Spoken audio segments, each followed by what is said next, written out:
Before we begin, don't forget to like the video and subscribe for more bedtime stories.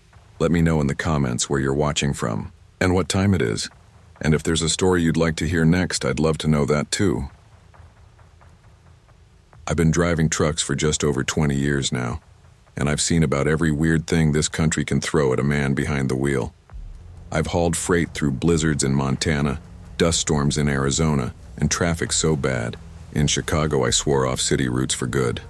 But what I'm about to tell you still eats at me, the kind of memory that makes your stomach twist whenever the night feels too quiet. I wasn't some rookie when it happened. I was 46, seasoned, cautious, and had my own system for everything. How I planned my stops, how I parked, even where I laid my head each night. I used to laugh at other drivers who said they were superstitious about certain highways or rest areas. Now I don't laugh much. It was late October, right in that stretch between fall and winter when the trees start going bare, and every breath feels cold enough to sting.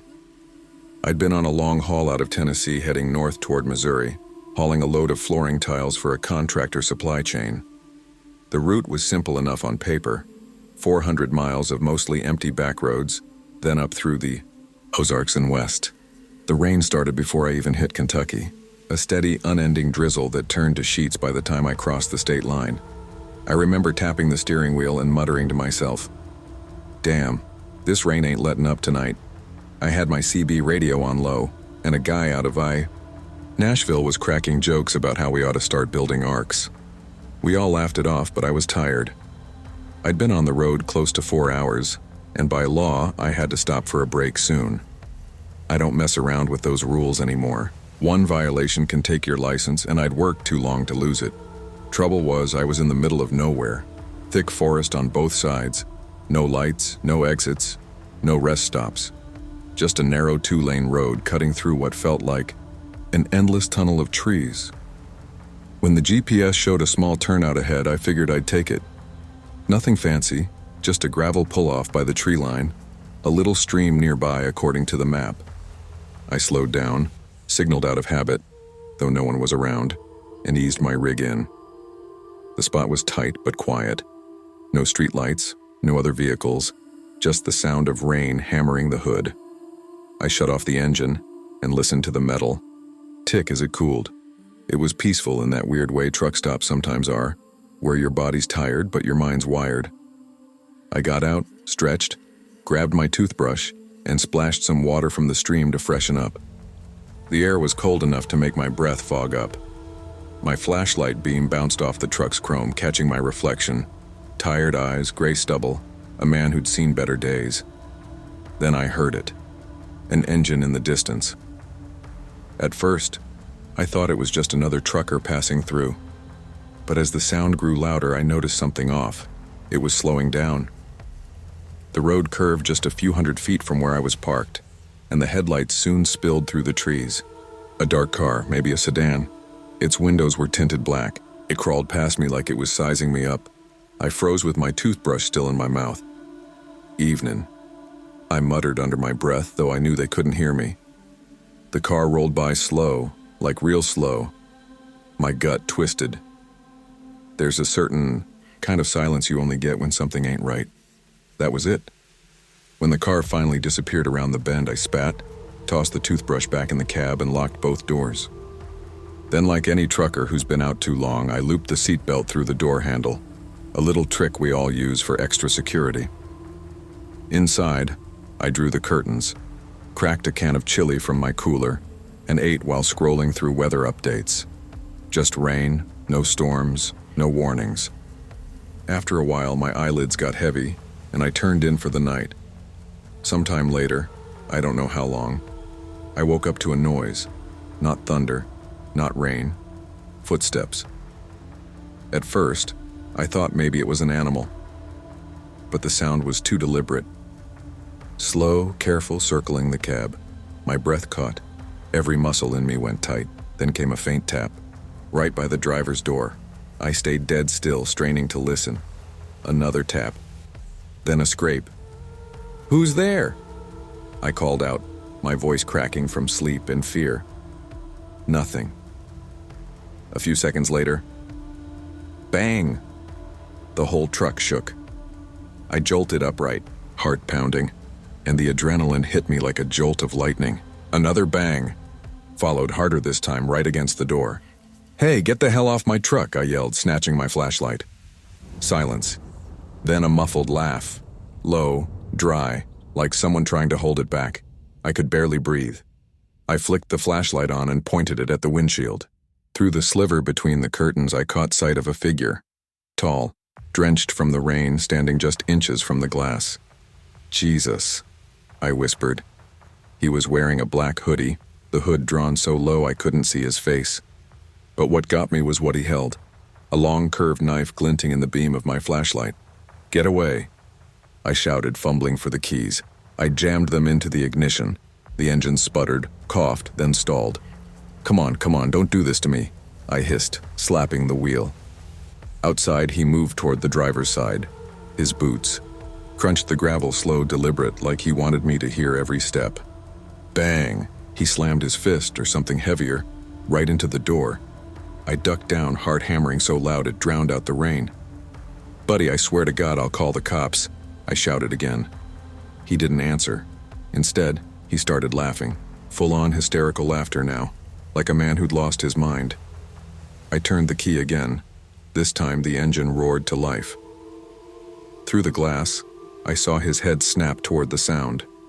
I floored it, the tires spinning mud before gripping the road. As I pulled away, he ran alongside for a few seconds, impossibly fast, waving the knife and yelling something I couldn't make out through the rain. Then he stopped, standing dead center of the road behind me, just staring. In the mirror, I could see him raise the knife and point it straight toward me before the darkness swallowed him. I didn't stop driving until daylight. I pulled into a diner off Route 62, hands shaking so bad I nearly dropped my coffee. The waitress, an older woman with a warm drawl, took one look at me and said, "You look like you seen a ghost, hun." I almost laughed. Almost. Instead, I said, "Something like that." I tried to explain, but halfway through I could see it in her eyes. That polite disbelief. That look that says he's tired. Poor guy's imagining things. I shut up. Paid the bill. Left. That night, when I checked my rig, I saw the proof. A dent the size of a fist on the driver's door and a smear of something dark, maybe mud, or maybe blood. Since that night, I plan every route to the inch. I never sleep off the main road, and I always keep my sidearm close. Not because I want to use it, but because I know what's out there. Some folks say it's just people. Junkies, thieves, crazies. But deep down, I don't think what I saw that night was just a man. He moved too fast. His eyes, I can still see them. Pale, almost white, wide with something that wasn't quite human. And his teeth, they were filed down, sharp, like he'd done it himself. Every time I hit that stretch of road, Black Hollow Road they call it, I feel that same knot in my gut. The locals say that part used to be where an old rest stop stood before it burned down decades ago. A drifter went berserk and killed a driver with a hammer and knife before vanishing into the woods. Sometimes on rainy nights, they say he comes back. I used to think stories like that were bullshit, trucker campfire tales. Now I keep my curtains open just enough to see the road when I park, and I sleep light, with one ear open. Because if I ever see that black sedan again slowing down, by my rig I'm not staying to find out who's inside. I've been driving trucks for almost 23 years now, and if there's one thing I've learned from the road, it's that silence can drive a man crazy. Not the good kind of silence either, the kind that eats away at your thoughts until you start talking to yourself just to prove you still exist. That night started like any other. I was parked at a dusty fuel stop off Highway 287, somewhere outside Amarillo, Texas. The neon lights flickered, casting a sickly green tint over the asphalt. My thermos was half empty, the coffee long cold. I'd just finished a run hauling, steel pipes up from Laredo, and was planning to get a few hours of sleep before heading back south. But plans don't mean much in this job. That's when my phone buzzed. I glanced at the screen. Unknown number. Normally I'd ignore that kind of thing, but something made me swipe anyway. A man's voice came through, low, filtered, like he was speaking through one of those old tape recorders. "Is this Ryder Briggs? Who's asking?" I said, rubbing the tiredness from my eyes. "Someone who pays well. I've heard you don't ask too many questions. That got my attention. Truckers like me live off word-of-mouth jobs, and when someone talks like that, it usually means cash under the table. Depends on what you're asking me to do." "A delivery. One item. You'll get the pickup address by text. No paperwork, no manifest. Just drive it to where I tell you. You'll get paid in full, half up front." There was a pause, then a ping. My banking app showed a deposit of $4,000. "You're not screwing around, huh?" I muttered. "I don't screw around, Ryder. I need discretion. No police, no questions. Do this right and there'll be plenty more." The call ended. I stared at the phone a moment, wondering what kind of idiot just throws $4,000 at a stranger. But I wasn't in a position to argue. Rent was late, the truck payment was biting at my heels, and I'd been living mostly on diner food and caffeine for weeks. The text came seconds later, an address in a small town called Tucker's Bend, a couple hours east. I started the engine. The drive there was uneventful, save for the wind. It howled through the plains, slapping against my side mirrors like invisible hands. By the time I rolled into Tucker's Bend, the town looked half dead. One main street, a few shuttered shops, and a diner that looked like it hadn't changed since the 70s. The pickup spot was an old storage yard fenced with rusted chain links. A single floodlight flickered overhead, buzzing like a dying insect. A man waited there, tall, wearing a heavy coat and a cap pulled low. His face was shadowed. "You Briggs?" he asked. "Yeah," I said. "You the one who called?" He didn't answer, just nodded toward the back of a covered trailer. Inside was a large wooden crate, about 6 feet tall, reinforced with metal, corners. Looked old, older than the both of us. "Load it up carefully," he said. "And don't open it." "What's in there?" I asked. He hesitated before saying, "Something valuable." "Antiques?" He smiled faintly. "You could say that." I felt uneasy, but the man handed me a small envelope with another $2,000 in cash. He watched as I backed up my rig and used the lift to get the crate inside. Once it was secured, I turned back, but the man was already gone, swallowed by the fog creeping in from the field. By midnight, I was back on the road. The directions he gave me were strange, winding through back highways that barely showed up on GPS. "Avoid way stations," one text said. "Stay off main routes." That's when I realized something. Whoever this employer was, he didn't want the law seeing what I carried. Still, I told myself, it's just another shady job. Truckers like me get those sometimes. But around 2 a.m., things started to feel off. The crate, tied down tight with straps, made a sound, like a faint knock. Then another thump, thump, thump. I turned down the radio, frowning.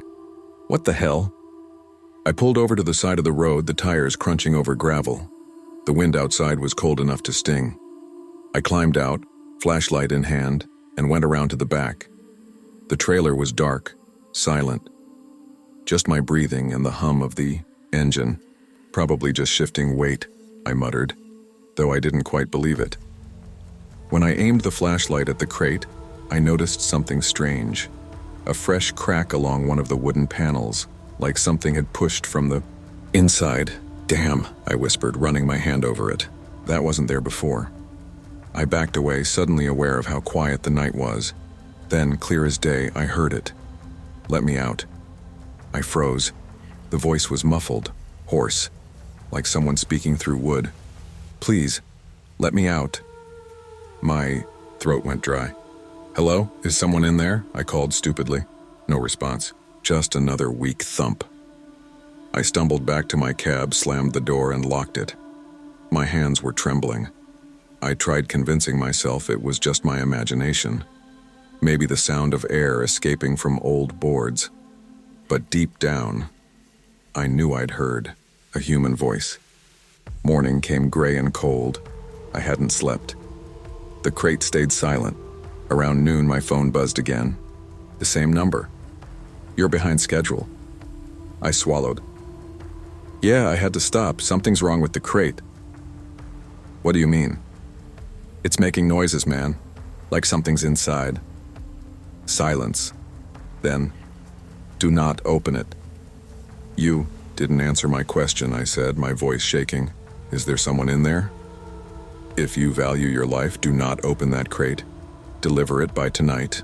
No stops. The call ended. I stared at the phone, heart pounding. What the hell had I gotten into? By dusk, I was halfway through Oklahoma. My stomach churned with caffeine and nerves. I kept glancing at the rearview mirror, half expecting something to crawl out from the back. The radio kept me company until it didn't. Around 8 p.m., static swallowed every station. Just a faint whispering underneath, like voices buried under snow. And then the knocking returned. Louder this time. Thump, thump, thump. God damn it, I yelled, slamming the steering wheel. What do you want? A sound answered. Not words, but laughter. Faint, raspy, wrong. I hit the brakes and skidded onto the shoulder, shaking. Nope, nope, I'm done. I jumped out, went around back and yanked the latch. My flashlight trembled in my hand as I aimed it toward the crate. The wood was moving. I swear to God it was breathing, rising and falling like a chest drawing air. You promised you'd deliver me, the voice whispered. I stumbled backward, heart slamming in my chest. Who the hell are you? You're the last one, Ryder. The last driver. Then the wood split open like something clawed from the inside. I didn't wait to see what. I bolted, sprinting back to the cab, flooring the gas so hard the tires screamed. I drove blind, headlights carving through the dark. Every few seconds I glanced at the mirrors. Nothing. But I could feel it. Something was still in the trailer. Hours passed in a blur. I don't remember crossing state lines. I barely remember the turns. My body just drove. Like I wasn't in control anymore. Then the voice came again, inside my head this time. Keep driving. You're doing so well. My vision blurred. The road stretched and twisted like rubber. The rumble of my engine grew into a roar that felt alive. My hands were shaking so bad I could barely hold the wheel. Stop. Stop talking to me, I muttered, gripping my head. Don't stop the truck. If you stop, they'll find you. Who? Them. Then, like a switch flipped, red and blue lights filled my mirrors. Police. Sirens wailed behind me. Oh, no, I whispered. Not now. They'll destroy me, the voice hissed. Drive, Ryder. I should have pulled over. I wanted to pull over. But my foot pressed harder on the gas like it wasn't even mine anymore. The truck screamed past 90, 100. The cops right behind me. Over the radio I heard the dispatcher yelling, "Driver of the blue Kenworth, pull over immediately. You're endangering lives." "I'm trying," I shouted, tears burning my eyes. "I can't." The steering wheel jerked on its own. My body locked up, every muscle tensed like I was being puppeteered. "We're almost there," the voice said softer now. "Almost home." Through the windshield I saw flashing barricades, smoke, the shimmer of a cliff's edge ahead. "Please," I whispered, "don't make me." Freedom. The truck veered off the road. I woke up in a hospital bed 3 days later, bandaged, bruised, alive. They told me 23 people were injured in the crash. 2 didn't make it.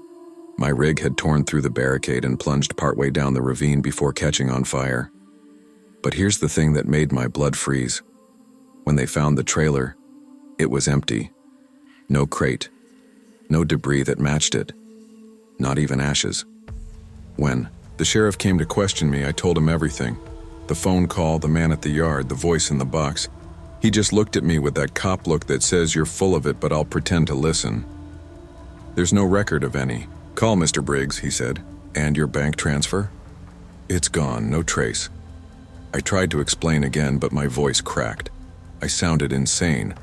When they finally discharged me, I drove straight back to Amarillo, to that same gas station where it all began. The place looked smaller now, quieter. I sat there a long time, watching the road disappear into the night. Every truck that passed made my skin crawl. And then, just as I was about to start the engine, my phone buzzed. Unknown number. My heart stopped. I hesitated, then answered. "Good work, Ryder," the distorted voice said. "The delivery's complete. You'll be contacted again soon." My throat was dry. "Who the hell are you?" "You'll know me when you see me." Click. The line went dead. I sat there in silence, my reflection staring back at me through the cracked windshield. Only, my reflection smiled first.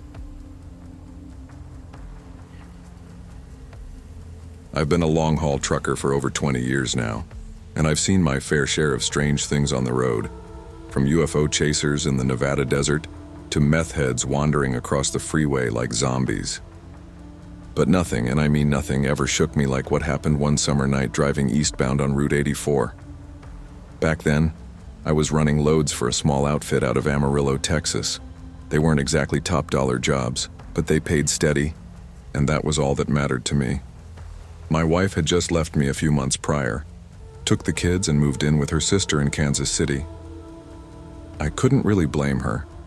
I was gone 3 weeks out of every month, and the road had made me bitter. It's not easy to hold a marriage together when your only routine is truck stops, static radio, and the sound of diesel engines idling under neon lights. That night, I was hauling a 40-foot dry van full of imported electronics. At least, that's what the manifest said.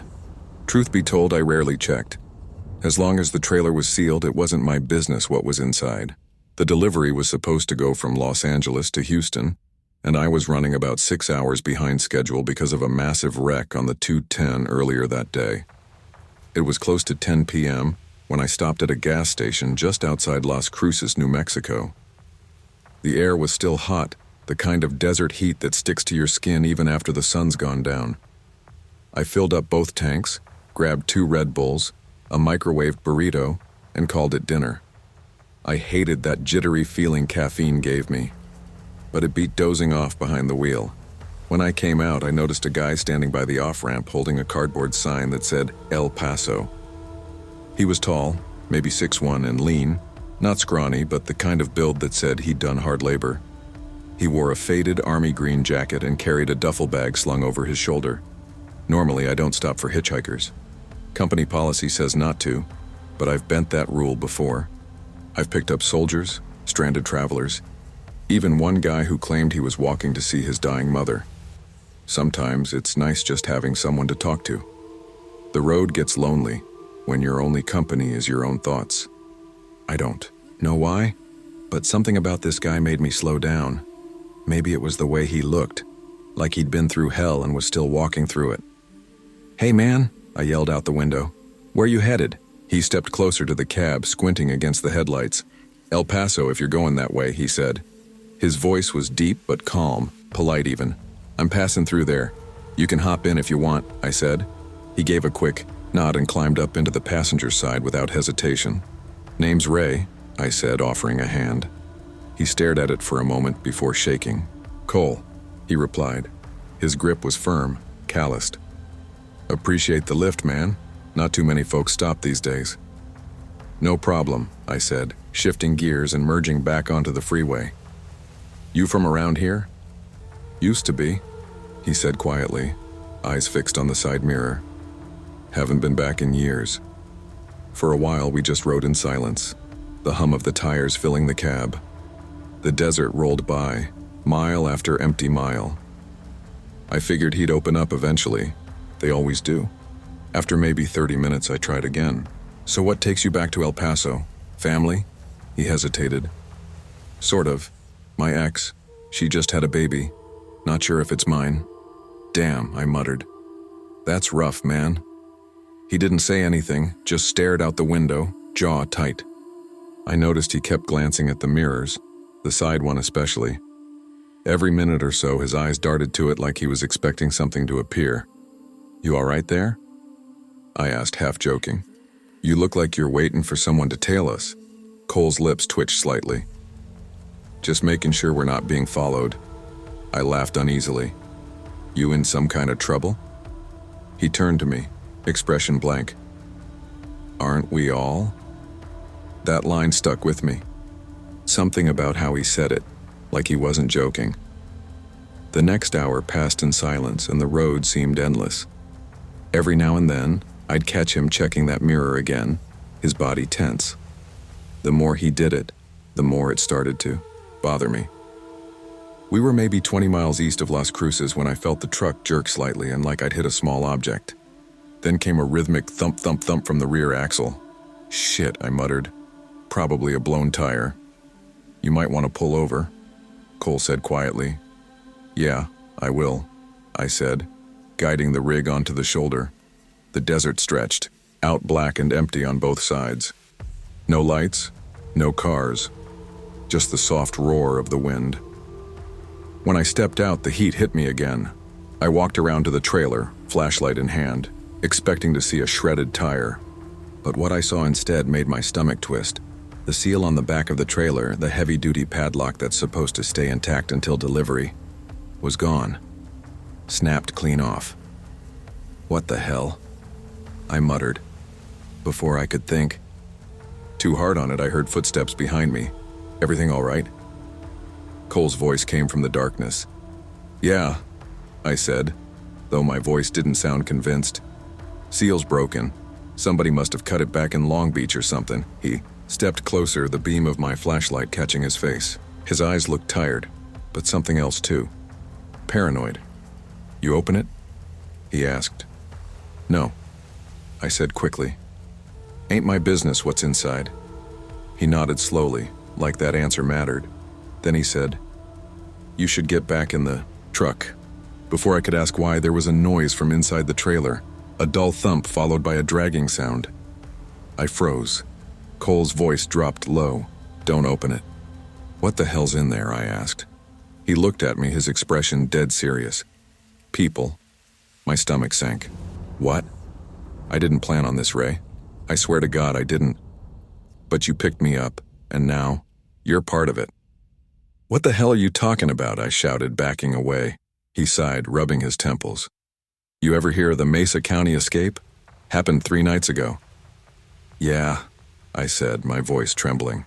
Ain't that the one where 3 inmates killed a guard and got out? Cole nodded slowly. Those 3, they're in your trailer.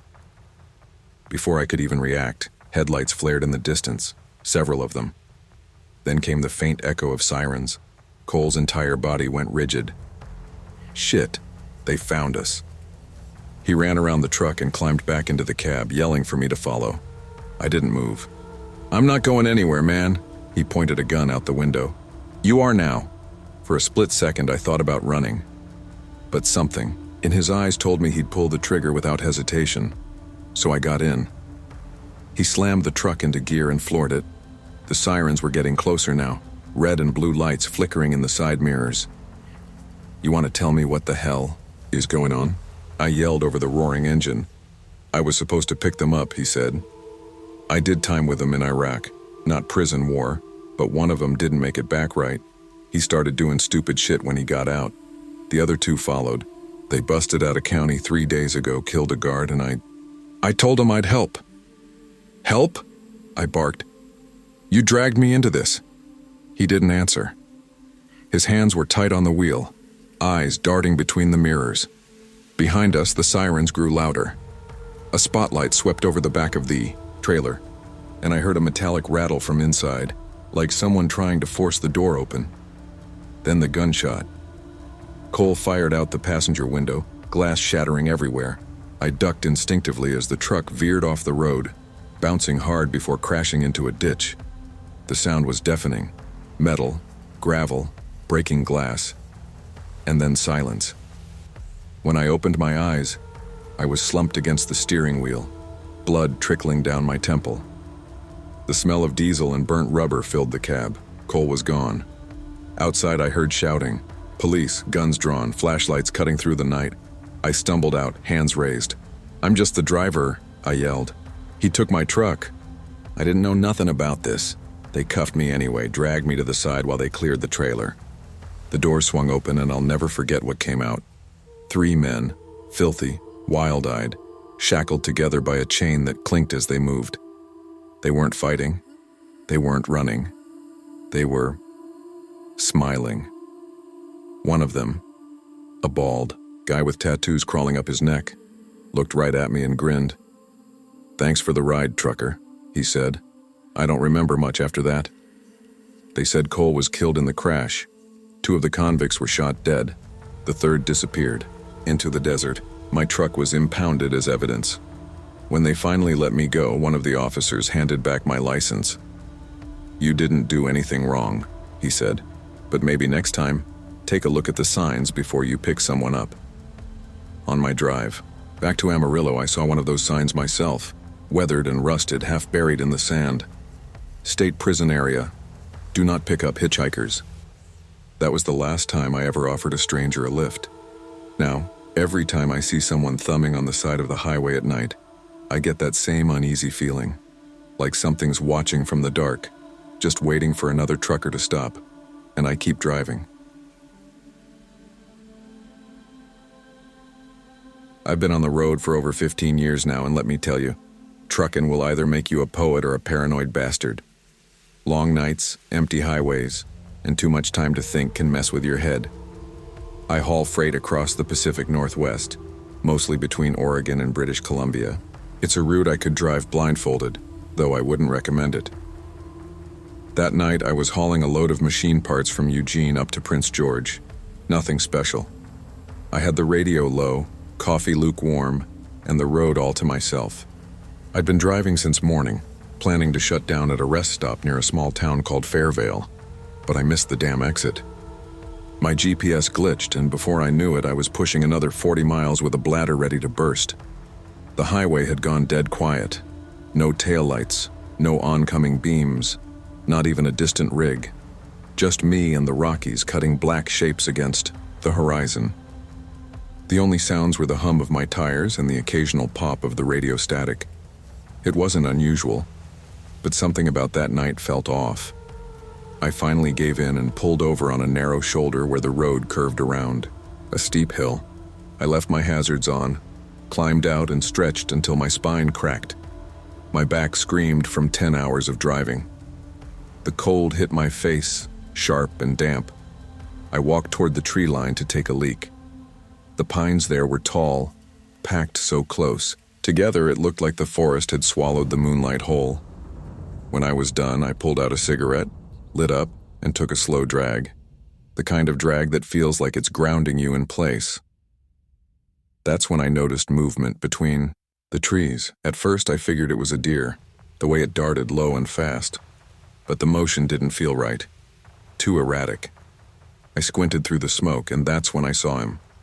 A man stepped out from the dark woods, tall, thin, wearing a hooded jacket and jeans. The way he moved made my stomach twist. Like his limbs didn't belong to him. "Hey," I called out, trying to sound casual. "You all right, man?" He didn't respond. Just kept walking toward the shoulder, slow and steady. No car, no flashlight, no reason to be there. My gut screamed at me to get back in the truck, so I did. I climbed in, locked the doors, and kept my eyes on him. He stopped, maybe 5 feet from the passenger window. The hood cast a shadow over most of his face, but I could see his eyes, wide, hollow, reflecting the red blink of my hazard lights. He lifted one hand and tapped on the glass. 3 slow knocks. Knock. Knock, knock, my pulse jumped. I leaned toward the window, rolling it down just an inch. "Yeah? What's going on?" He spoke in a voice that sounded dry and cracked, like he hadn't used it in days. I need you to call the police." "Okay," I said slowly. "What's wrong? You hurt?" He shook his head, and that's when I saw the knife in his hand, a small folding blade glinting under the truck's lights. "Whoa, hey, easy," I said, hands raised. "Put that down, man." He didn't even seem to notice I'd spoken. He lifted the knife and started scratching the side of his own head. With it, not deep, just dragging the tip against his scalp. "I was gonna kill myself," he muttered. "Walked out here to do it. But then I saw my girls' faces. I couldn't go through with it." His voice broke on that last part. He looked like a ghost. Face pale, lips cracked. eyes red and dry. My instinct said to drive away, but something else, maybe pity, maybe fear, kept me there. I fumbled for my phone. "I'll call for help, all right? Just stay right there." He didn't move, just stood by the window, tears cutting tracks down his dirty cheeks. I called 911, explaining everything as calmly as I could. The operator told me to stay in the cab until officers arrived. I tried talking to him while we waited. "What's your name?" He hesitated. "Caleb." "All right, Caleb, I'm Jack," I said, keeping my tone steady. "You're doing good, man. Just put that knife down, yeah? We'll get you help." He looked confused, like he didn't understand the words. Then slowly he crouched and set the knife on the ground. "You got kids, Jack?" he asked suddenly. "Yeah, 2 boys." He nodded, eyes distant. "Then you get it. That look they give you when they're scared. That's what stopped me." We sat there in silence for a few minutes, me inside, him outside, both of us just waiting. The highway stayed dead quiet. Every few seconds I checked my mirrors, hoping to see flashing lights. Finally they came. Red and blue reflections washed over the asphalt like salvation. I've never been so relieved to see cops in my life. They ordered him to step back, cuffed him, and started asking questions. One of them, a younger officer with a buzz cut, came up to my window. "You the one who called it in?" "Yeah," I said, exhaling for what felt like the first time in minutes. "He's not hurt, just not right in the head." They thanked me, said they'd take it from there. Before they led Caleb away, I got out and walked over. The wind cut through my jacket, but I didn't care. "Hey," I called out. He turned his head barely. "You walked out of those woods, man. That means something. You made the right choice tonight." He didn't speak, but his lips trembled into something, like a smile. Then they put him in the cruiser and drove off into the darkness. I sat back in my truck, heart still pounding. My cigarette had burned itself out in the ashtray. I stared at the knife the cops had left behind on the gravel before one of them came back to collect it. It was a small thing, just a cheap folding blade, but it looked wrong lying there, like it belonged to the woods, not to the world we lived in. That night, I parked at the next truck stop and slept in the cab, but I didn't dream. Every time I closed my eyes, I saw his face, those empty eyes staring through me like glass. It's been 4 years since then. I still drive that same route sometimes, and every once in a while, when I pass that curve near Fairvale, I catch a glimpse of someone standing by the tree line. Just a figure, tall, still, watching. Maybe it's my mind playing tricks. Maybe it's Caleb, or maybe it's just the shadow of guilt for not doing more. But one thing's for sure. I never pull over on that stretch again, no matter how bad I gotta go. I've been trucking for close to 15 years now, and I've seen my fair share of weird stuff out on the road. But what happened that night still makes my hands shake when I think about it. I was hauling hydraulic equipment from Reno down to a construction site just outside a small town in Idaho called Pine Ridge. My dispatcher told me I'd be on a tight delivery schedule, so I planned to drive through the night to make up for lost time. The trip started out like any other. Empty. Stretches of road. Truck stops with burnt coffee and the radio keeping me company. I called my wife, Kelly, right before I hit the interstate. "You sure you're okay to drive through the night again?" she asked. I could hear the worry in her voice. "Yeah, babe," I said. "I'll stop if I get too tired. I'll be fine. You know me." She sighed. "You always say that. Just promise me you'll pull over if something feels off." "I promise," I said. "Now go to bed before you start nagging." She laughed softly. "Be safe, Jay." That laugh lingered in my mind longer than I realized.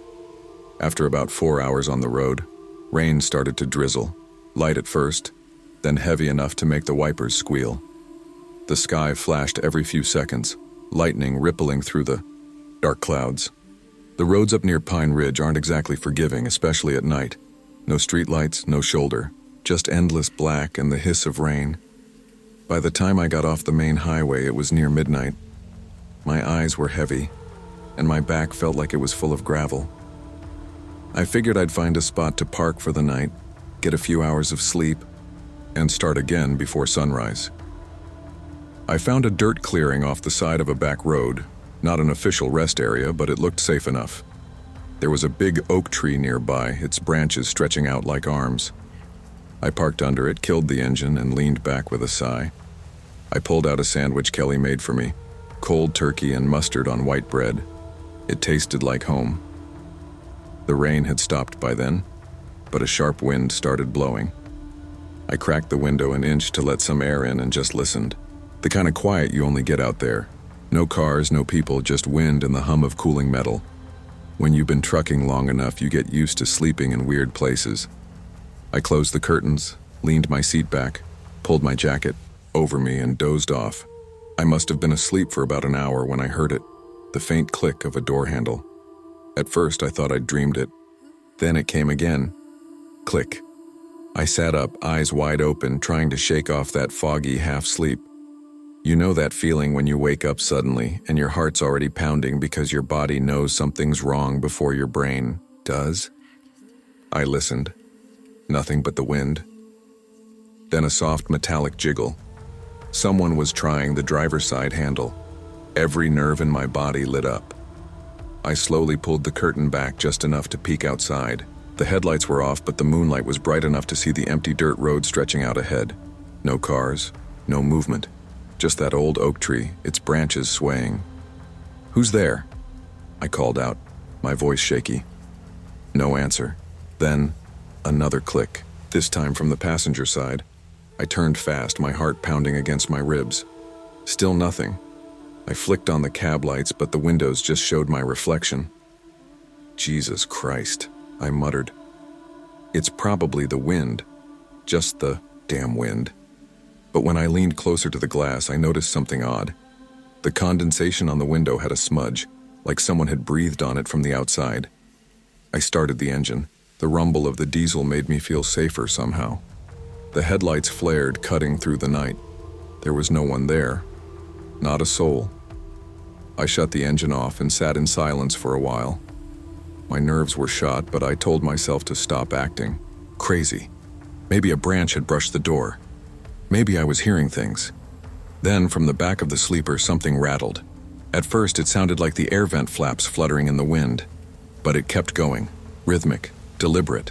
Tap, tap, tap. Like someone running their fingers along the vent cover. I froze. Every muscle in me tensed. Then came the handle again. Rattle, rattle. This time harder, urgent. "Hey," I yelled. "Back off." The handle stopped. Then came a thud, a heavy one, like something landed on the roof. I grabbed my flashlight and aimed it at the windshield. I couldn't see anything, but I could hear it. Slow footsteps on the metal roof, soft but heavy enough to make the truck creak. Another thud, this time behind the cab. "God damn it," I hissed, reaching for the panic button near the bunk. I slammed it. The truck alarm exploded into the night. The sound was deafening, echoing through the trees. I expected whoever was out there to run, but instead, I heard more movement. Scraping, pounding, like multiple hands slapping against the sides. Thump. Thump. Thump. Then something hit the windshield hard enough to crack it in the corner. I shouted, scrambling back. The alarm blared. I couldn't think straight. I saw shadows moving outside, darting past the lights. Low to the ground, fast. Not running like people, more like crawling. The suspension hissed like something was climbing. Up the frame. The metal popped under the weight, then silence.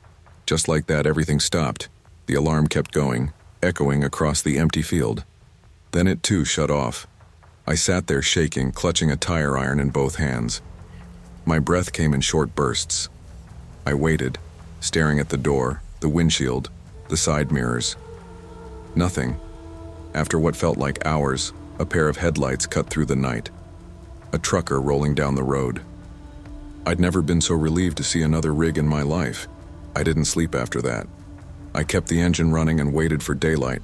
Every few minutes I'd grip that tire iron tighter, expecting the sound to come back. When the first bit of sunlight hit, I finally got out. The dirt was still wet from the rain, but the ground around my truck looked wrong. There were smears, dark ones, across the metal panels. I walked closer, and my stomach dropped. It was blood. Long streaks of it ran down the sides, and on the windows. Tiny handprints, not adult-sized, not even teenager-sized, child-sized. The prints were smeared, some half slid down the glass like whoever made them was dragging their hands as they fell. I walked a few feet out, scanning the ground for footprints or tire tracks, anything, but there was nothing. Just dirt, dry and undisturbed. No sign anyone had ever been there. I stood there for a long time, feeling the wind brush past me. Then I cleaned the glass and wiped off the blood before anyone drove by. When I finally got back in the cab, I noticed something inside the windshield crack like streaks on the inside of the glass. I leaned closer. There were more prints, small, greasy handprints, on the inside. I drove the rest of the way without stopping once. That night, when I called Kelly, she said my voice sounded different, shaky, distant. I didn't tell her what happened. I just said the delivery went fine and that I'd be home in a couple of days. But every night since, when I park the truck and shut off the engine, I swear I can hear it again. The faint rattle of a door handle. Polite at first, and sometimes if I look at the windshield too long, I still see those tiny smudged handprints glowing faintly in the dark. I've been a trucker for 15 years, give or take. Seen every kind of night America can throw at you. From quiet stretches of desert road where the sky feels endless, to the thick pine highways where your headlights only reach as far as your nerves can handle. But nothing, and I mean nothing, prepared me for what happened last winter on Route 191 in northern Arizona. Back then, I was running long hauls for a freight company out of Flagstaff. Mostly machine parts, tools, and packaged goods for small towns and reservation stops. Pay was decent, hours brutal. But that's trucking. It's in your blood or it ain't. My wife Kayla used to say I'd be happier sleeping in that rig than our own bed. She wasn't wrong. I liked the road, the solitude, the hum of the engine, the quiet when you're miles from anyone else. Out there, you learn to live with silence. But sometimes, silence listens back. The night it started, it was early January. Snow had just started falling across the high desert, light enough to stick on the edges of the road, but not enough to slow traffic. I had a delivery run to make to a construction site in Utah, the same route I'd done dozens of times before. I left the yard around 8 p.m., got fuel in Winslow, and figured I'd make it past Mexican Hat before catching some sleep. I was a few hours in when the CB started crackling. "You still out there, Boone?" That was Ray, another driver who ran, the same loop as me. "Yeah," I answered. "Coming up on the 191. Wind's picking up, but it's clear so far. You be careful through that stretch near Comb Ridge. Heard some folks been seeing weird stuff out there." "Weird stuff?" "Kid on the road.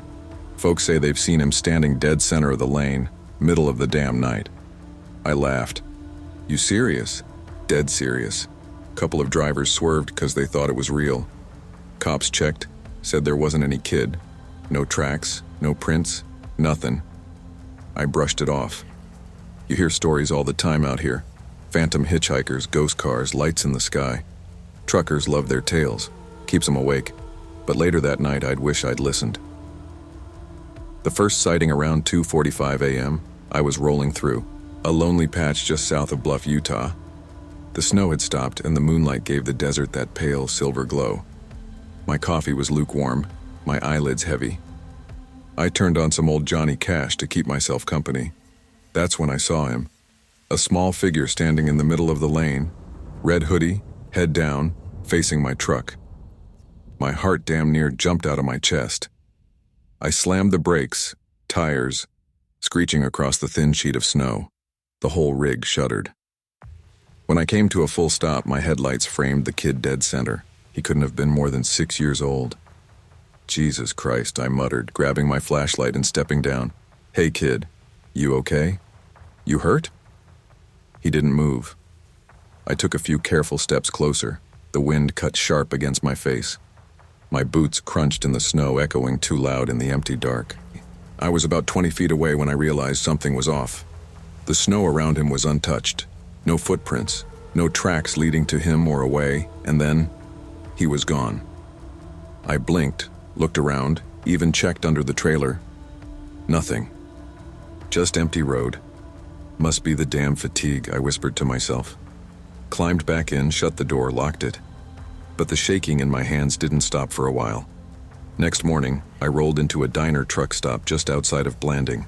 Place was mostly empty except for 2 other rigs and a waitress who looked like she'd been up since the Reagan era.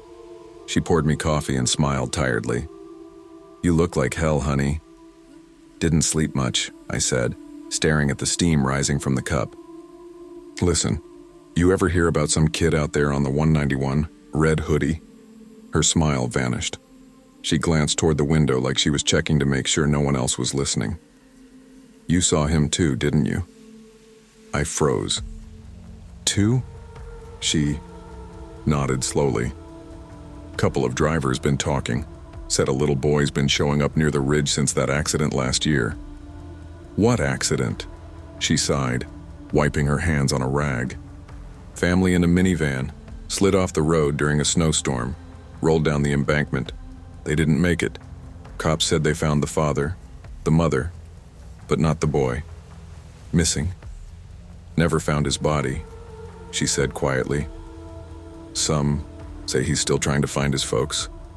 I didn't say anything, just stared into my coffee till it went cold. 3 days later. After that, I tried to shake it off. Told myself I'd imagined the whole damn thing. Maybe I'd zoned out. Maybe a trick of the lights. But deep down, I knew better. 3 nights later, I was back on the same stretch, this time hauling a heavier load with the snow coming down thicker. I kept the radio low, trying to stay calm. My headlights barely pierced the white curtain in front of me. Around 3 a.m., I passed the same area where I'd seen the kid. My stomach tightened. The wind was howling now like it carried whispers through the canyon walls. That's when my radio hissed. "Boone. You there?" Static. "Don't stop." I grabbed the mic. "Who's this? Ray, that you?" "No." Response. Just the low hum of static that started to sound almost like breathing. Then something tapped against my driver's side door. 1, 2, 3 slow taps. I flicked the spotlight to the side mirror. Nothing there but snow. I rolled forward, heart hammering. When I checked again, small handprints were smeared across the glass, bare and wet like something had pressed against it from the outside. I swear to God, I almost jumped out of my skin. I didn't stop driving till the sun came up. The breakdown. Week later, dispatch routed me through the same area again. Like fate wanted to see how much more I could take. My rig had been acting up, engine light flickering on and off. Around 1:30 a.m., near the ridge again, the truck sputtered and died. Hell no, I muttered, pounding the wheel. Not here. I called for roadside assistance, but the signal was garbage. Dead zone. Figures. So I killed the lights, locked the doors, and tried to wait it out. The cold seeped in fast, fogging the windows. Then came the sound. That same soft pitter-patter, running circles around the cab. I froze, barely breathing. It wasn't coyotes, it wasn't the wind. A small voice whispered through the CB speaker, clear as if it were sitting next to me. "Mister, can you help me find my mom?" I dropped the mic like it burned me. "Who is this?" I shouted. "How the hell did you—" The voice giggled, a soft, drawn-out sound that made my blood turn to ice. "She's in the snow." I flicked the lights on. The windshield fog cleared just enough for me to see. And there he was, the kid in the red hoodie standing right in front of the truck looking up at me. I reached for the ignition. The key turned, engine roared back to life on the first try. I didn't think, I just gunned it. Drove until the road curved and the ridge disappeared in the rear view. Only then did I see the tiny handprint on the inside of my windshield. The aftermath he didn't tell dispatch. Didn't tell Kayla. Just said the truck needed maintenance. Spent 3 days at home pretending like everything was fine. But I couldn't sleep. Every time I closed my eyes, I saw that red hoodie, that pale face staring through the glass. Few days later, Ray called me. "Boone, you heard what happened to Jenkins?" "No, what?" "He was on that same route. Found his rig pulled over, engine still running. No sign of him. Door open, tracks leading out into the snow. Little ones, too." I didn't say a word, just listened as Ray's voice broke. They said they found the boy's footprints next to his, but they stopped after 20 feet. I tried to quit after that. Told Kayla I was done with trucking, started applying for warehouse gigs, but the bills piled up faster than the courage to move on. So when dispatch called asking for one last emergency delivery, same Utah route, I said yes. Figured facing it head-on might end whatever the hell had started. I left at sunset, sky bled orange over the desert. Every mile closer made my stomach twist. When I hit the ridge, snow began falling again, just like before. The radio stayed silent. No static, no voices. Just the hum of the tires in the storm. Then, out of nowhere, the interior lights flickered. My dashboard glitched. Speedometer, spiking radio flashing numbers that made no sense. I slowed down, peering ahead. Through the snow, I saw a small shape walking along the shoulder, the red hoodie. This time I didn't stop. I couldn't. But as I passed, my headlights caught his face. Pale, hollow eyes staring right at me. He lifted his hand slowly, pointing, up toward the ridge. I followed the direction with my eyes and saw something I'll never forget. A rusted minivan, half buried in snow, its windshield shattered, driver's door still open. My breath caught. The wreck was real.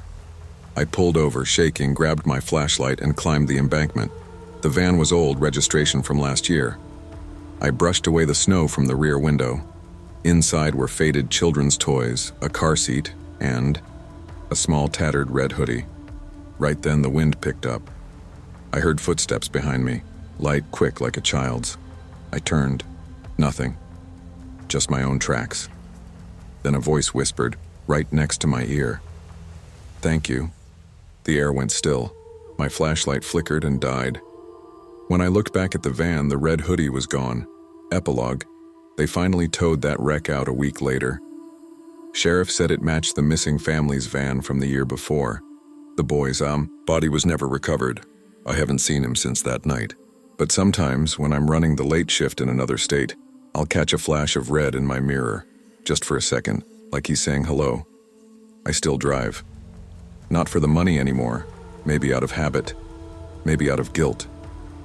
And every time I see a kid standing by the road, I slow down, just in case. Because some passenger never really get off the highway. I've been on the road for close to 15 years now, and I've seen my fair share of weird things. Folks always assume truckers make up stories just to pass time at truck stops, but I'm telling you straight. What I saw that night still makes my stomach turn whenever I drive through the desert after dark. Back then, in 2017, I was working for a small freight company out of New Mexico. Nothing fancy, just me, my rig, and a bunch of contracts hauling whatever needed moving between states. That week, I was running a late-night haul through the stretch of desert between Lordsburg, New Mexico, and Globe, Arizona. Anyone who's driven that route knows how empty it gets once you're past the last gas station. Just sand, scrub, and a whole lot of nothing. I was hauling home appliances for a regional store chain. Washers, dryers, refrigerators. Nothing hazardous. The kind of load that rattles just enough to keep you awake if you're lucky. I wasn't so lucky that night. I'd been awake nearly 20 hours, living off gas station coffee and beef jerky. The kind of tired where your mind starts to blur the lines between real and imagined. My headlights were dim as hell. I'd been putting off replacing them for weeks. Normally, it wasn't a big deal with some highway traffic around, but that night, it was pitch black in every direction. I remember saying out loud, "Damn, feels like I'm driving through the void," and chuckling to myself just to break the silence. The CB was quiet, no chatter from other drivers, no taillights, no stars, just me and the dark, about an hour. Before sunrise, I started thinking about pulling over for a nap. I had a rest stop marked on my GPS about 20 miles ahead, but I didn't know if I'd make it that far. My eyes burned, and I could feel myself zoning out. Then something caught my attention. A faint flash up ahead. At first I thought it was a reflection, maybe a road sign or animal eyes. But as I got closer, I realized it was the blinking of hazard lights. I straightened in my seat, rubbing my eyes to be sure I wasn't imagining it. "What the hell?" I muttered. I eased off the gas. There was a car sitting dead center on the road, not on the shoulder, not angled like it broke down, literally right on the yellow lines. Its hazards flickered weakly, reflecting off my dusty windshield. The weirdest part? The passenger door was hanging wide open. I hit the brakes hard, and the tires screamed against the asphalt. The truck came to a stop barely a foot from the back of the car. My heart was pounding. For a second, I thought I'd hit someone, but when the dust settled, there was no movement, just that eerie orange blink. I climbed down from the cab, the hot wind smacking me in the face. The desert has this way of making silence feel heavy, like it's pressing down on you. The only sound was the click-click of the hazards and the soft hum of my cooling engine. It was a dark blue Chevy Malibu, maybe a 2014 model. Still looked pretty new. The driver's side door was shut tight, but that passenger door, it swayed a little with the air, creaking. I called out, "Hey, you okay in there?" Nothing. I tried again, louder this time. "You need help?" Still nothing. I grabbed my flashlight from the cab and walked up slowly. I kept expecting someone to pop their head out or shout back, but when I leaned down and shone the light inside, it was empty. Seats were clean. Cup holders had a couple empty Red Bull cans and a phone charger. No purse, no wallet, no people. That's when I started getting uneasy.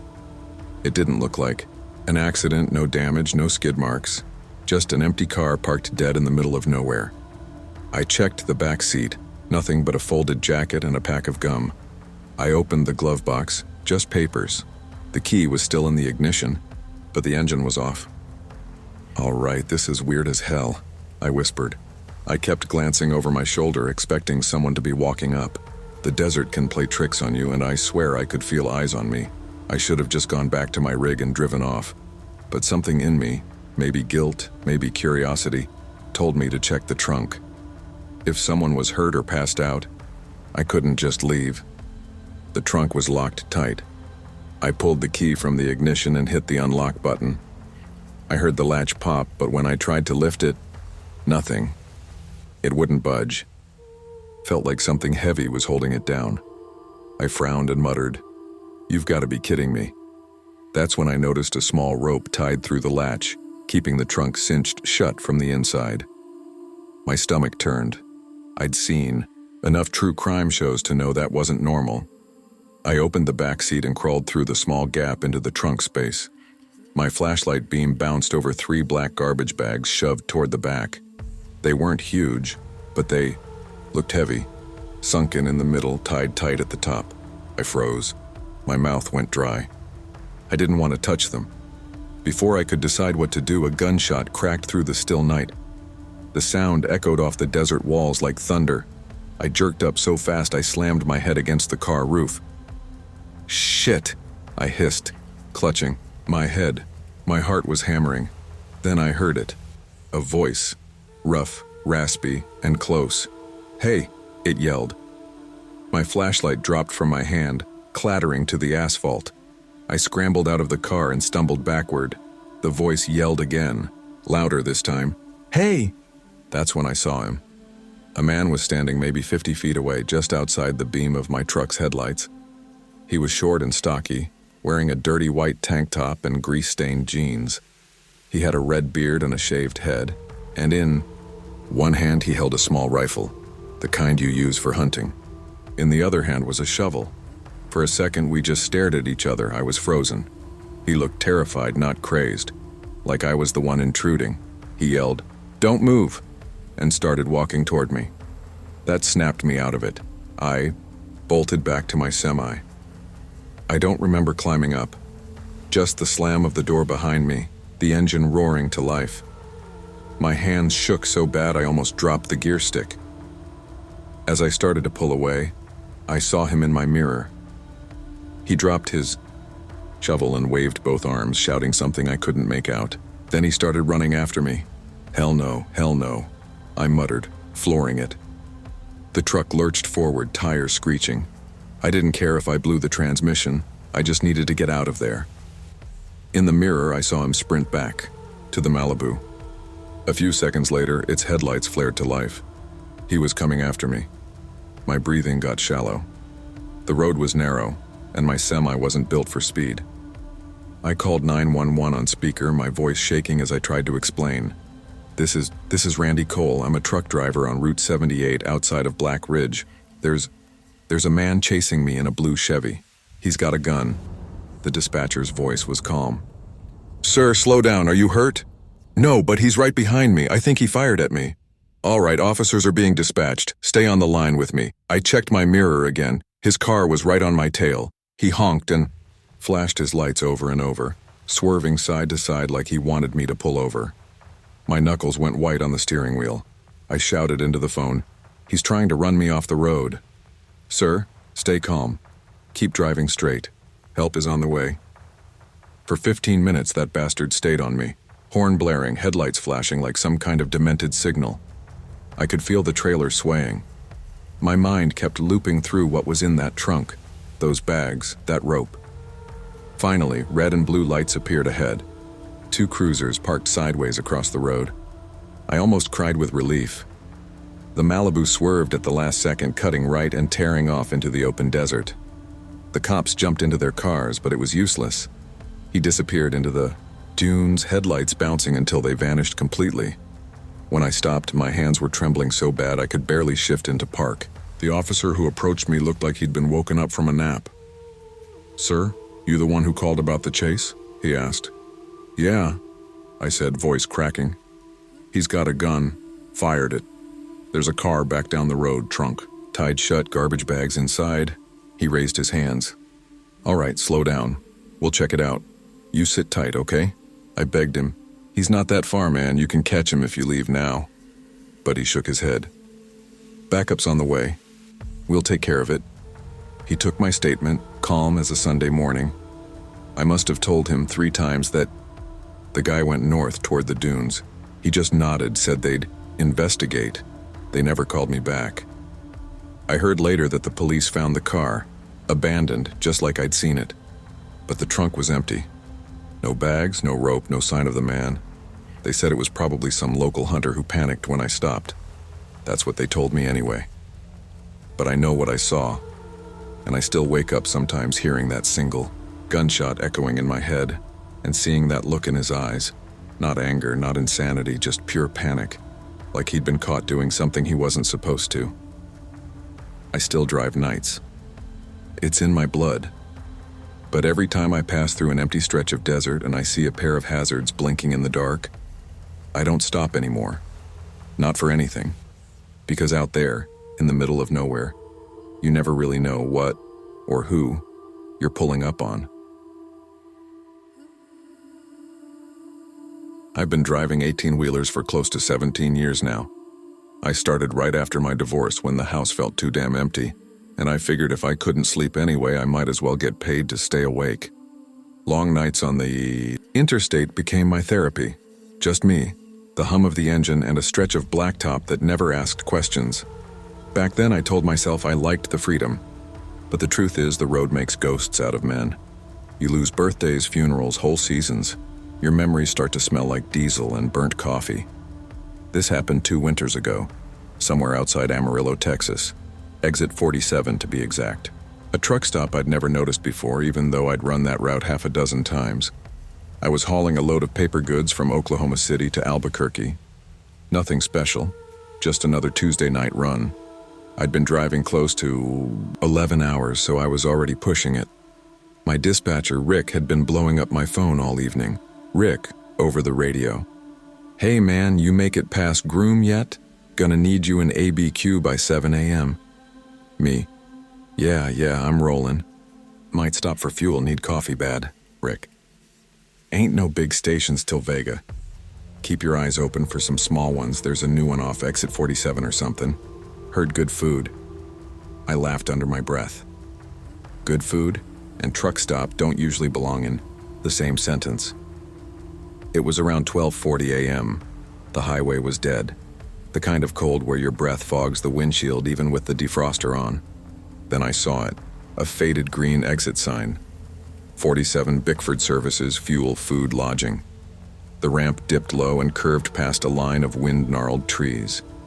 Beyond that, the glow of sodium lights cut through the dark. It wasn't a big place. 2 pumps, a diner, and maybe a dozen parking slots for semis. There was a half-lit sign buzzing over the convenience store. Bickford Travel Plaza, open 24/7. I parked near the far end, killed the engine, and climbed down. My boots hit wet pavement, some kind of oil-slick puddle that shimmered darkly under the lights. Inside, the air smelled like burnt bacon and floor disinfectant. A woman behind the counter looked up from a crossword puzzle. She was maybe mid-40s, tired eyes, blonde roots grown out. Me. Evening. Coffee still on? Clerk. If you don't mind it strong enough to strip paint. Me. That's the kind I like. I poured a cup, paid, and leaned against the counter. The place was dead quiet, except for the hum of the fridge. Me. Kinda. Slow night, huh? Clerk. Usually is round this time. You driving long haul? Me. Yeah. Paper run. Been up since 6. Clerk. You boys never sleep. She smiled faintly, then looked past me toward the window. Her face tightened. Me. You good? Clerk. Yeah, just thought I saw someone by the pumps. I turned around. Nothing but my rig and a rust-colored Peterbilt idling a few spaces down. I noticed one weird thing, though. Its passenger door was wide open, swinging slightly in the wind. Me. That's someone yours? Clerk. Don't know. That truck's been sitting there since 9. Driver came in, bought a pack of smokes, and I ain't seen him since. She said it like she'd been trying not to think about it. I stepped outside, coffee in hand. The Peterbilt's engine rumbled low, steady. Inside, the cab light glowed faintly, but the curtain behind the seats was drawn tight. Me, calling out, "Hey, driver. You good?" No answer. I took a few steps closer. There was something lying on the ground near the front tire, a small puddle of dark liquid, glistening thickly. I crouched, touched it with my finger. Sticky, not oil, not coolant, me, quietly. Oh, hell. I wiped my hand on my jeans. The air smelled faintly metallic like pennies in rain. I knocked on the door. No movement. Then the radio inside crackled. A low, static-filled voice came through. "Don't let it in." I froze. The CB sputtered again, hissed, then went dead. My chest went cold. I stepped back, scanning the lot. Every truck was dark, every cab still. Just the hum of engines and that endless prairie wind. I told myself it was probably some interference, some idiot's channel bleeding over. But the voice, it sounded right there. I went back inside. The clerk was talking to someone who had just walked in. A girl, maybe 22, wearing a faded red hoodie and ripped jeans. She looked soaked, like she'd been caught in a storm. Girl. "Hey ma'am, you got a payphone? My ride left without me." Clerk. "Far wall near the restrooms." Girl. "Thanks." She passed close by me, and for a second I caught a smell, damp fabric and something else. Something like iron. Me. "You all right there, miss?" Girl. "Yeah, just cold." She tried to smile, but her hands were trembling so bad she dropped a quarter before reaching the payphone. The clerk gave me a look, like, "Don't ask." The girl picked up the receiver, pressed it to her ear, and stood there. Not dialing, not speaking, just listening. Me, to clerk low. "She from around here?" Clerk. "Never seen her before. I thought she came in with that Peterbilt driver, but he went out back." Me. "Out back?" Clerk. "Said he was gonna stretch his legs. That was hours ago. I don't know what made me check." Maybe the way the girl kept glancing toward the door. Maybe just trucker instinct. The back of the stop was pitch black, except for one flickering light over the dumpsters. The wind was sharp enough to sting. There was a trail of wet footprints leading from the corner of the building toward the woods. Bare feet. Small. I followed them halfway, about 20 yards past the lot, before they just stopped. The ground ahead was bone dry. Behind me, something metal creaked. I turned. The Peterbilt's headlights flicked on by themselves, bright white slicing through the dark. Then they turned off. I backed away slow, every nerve tight. When I climbed back into my cab, I locked the door out of habit. The air inside felt wrong, too still. I flipped on my CB, hoping for chatter. Me, into Mike. Breaker 19, anybody out here on 40 West? Got a weird situation at exit 47, anybody copy? Static. Then, faintly, you shouldn't have followed the prince. I dropped the mic. The voice was calm, male, but it sounded like me. I stared at the radio until my own reflection in the windshield started to blur. Outside, I could see movement between the trailers, something low to the ground, crawling. There was a knock on my passenger door. I nearly jumped out of my skin. It was the girl in the red hoodie. She looked terrified, her breath fogging the glass. Girl, please, can you give me a ride just down the road? Me. What's going on? Girl. He's back there. Me. Who? Girl. The man who picked me up. Her voice cracked. I hesitated. Every rule I'd ever learned screaming, don't pick up strangers. But something in her face. She was shaking, crying. Me. Get in.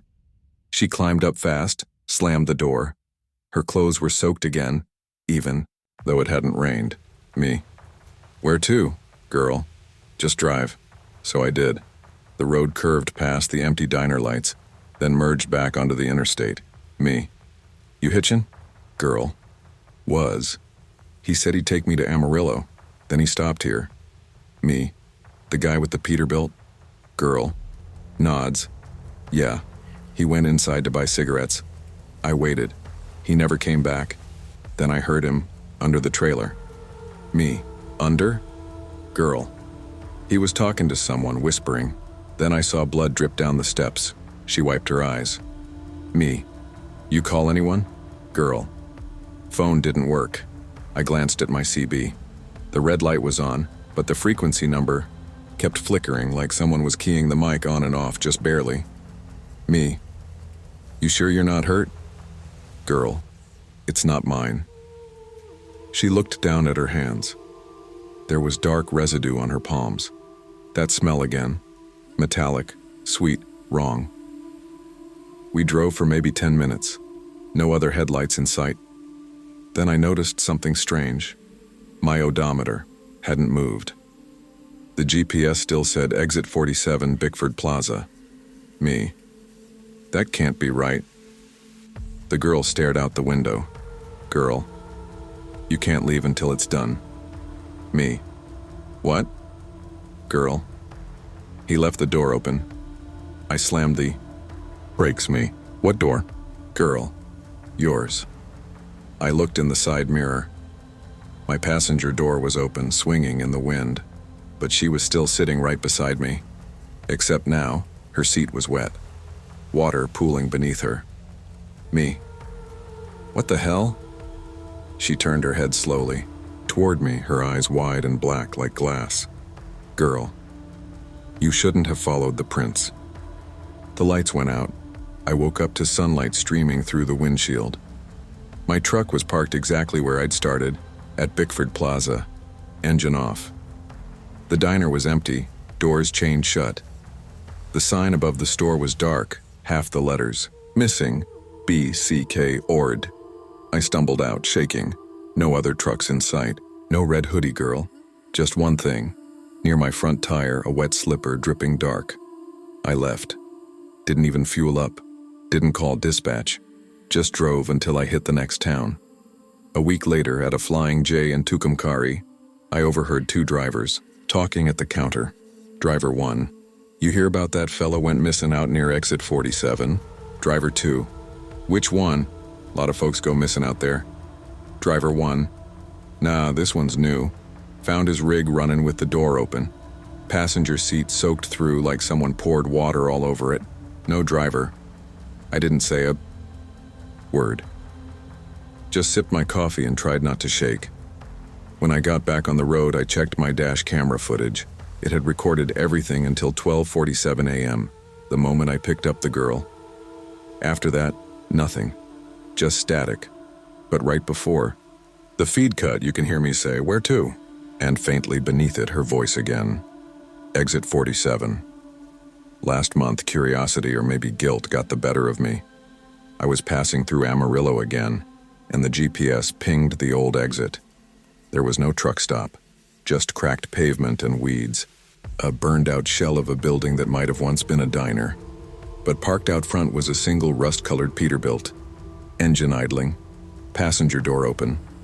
I didn't stop. As I passed, my CB crackled on its own. Don't let it in. I've been thinking about quitting the road. Rick says I'm just burnt out. But sometimes, late at night when the fog hits and the white lines blur, I see that red hoodie in my passenger mirror. And once, just once, I saw a small handprint appear on the inside of my windshield. Wet, dripping. The stain wouldn't come off. I had the glass replaced last month. It came back the next morning,